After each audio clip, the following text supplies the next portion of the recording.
কাকা কোন সময় আইছেন কাকা?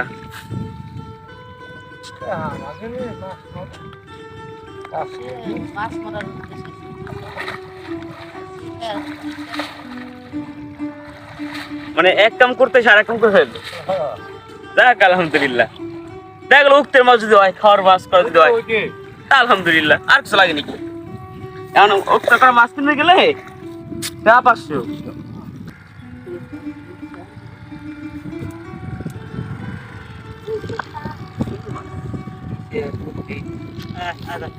কি কি মাছ ধরছেন কাকা?